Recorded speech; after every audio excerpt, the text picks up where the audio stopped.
Contre vents et marées, 16 ans après la découverte de gisements pétroliers en Ouganda, le groupe énergétique français Total Energy et ses partenaires ont annoncé leur décision finale d'investissement. Une procédure qui scelle le dossier du méga-projet pétrolier du lac Albert, Tilanga et Kingfisher et la construction de l'oléoduc ICOP en Ouganda et en Tanzanie. Problème, le projet de Total fait face à une contestation massive de la part de la société civile locale, mais également de certaines ONG françaises. Il est aujourd'hui présenté comme une véritable menace pour l'environnement et fait l'objet d'une action en justice engagée par 6 associations françaises et ougandaises. Ce méga projet pétrolier de Total est une vraie catastrophe sociale et environnementale pour l'Ouganda et la Tanzanie. Il s'agit en fait de 2 projets. Donc tout d'abord le projet Tilanga, qui est le projet d'extraction du pétrole. On parle ici de plus de 400 puits de pétrole qui vont être forés. Et ensuite l'oléoduc ICOP, qui sera le plus long oléoduc chauffé au monde, traversant tout l'Ouganda et la Tanzanie sur plus de 1400 km de long.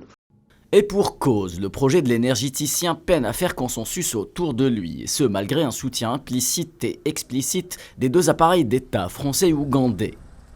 Total vient d'annoncer la décision finale d'investissement sur ce méga projet pétrolier, mais ça ne veut pas du tout dire que le financement de 10 milliards de dollars qui est nécessaire est bouclé. Et d'ailleurs, Total a beaucoup de mal à trouver ces financements. C'est notamment grâce à la mobilisation croissante de la société civile qui a mis en lumière les graves violations des droits humains qui sont en cours en Ouganda. Selon un rapport publié le 14 octobre 2021 par l'ONG Les Amis de la Terre France, le président français Emmanuel Macron aurait écrit à son homologue ougandais pour lui garantir le soutien de la France à ses projets pétroliers et à Total. Le document parle également de troupes militaires qui seront ensuite déployées pour protéger les régions pétrolières contre les menaces extérieures.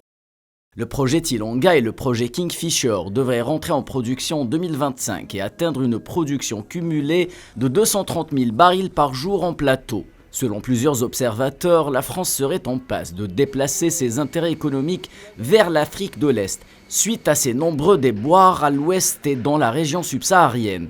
Une théorie étayée par l'annonce de la relance du méga-projet gazier au Mozambique, opéré par Total Energy.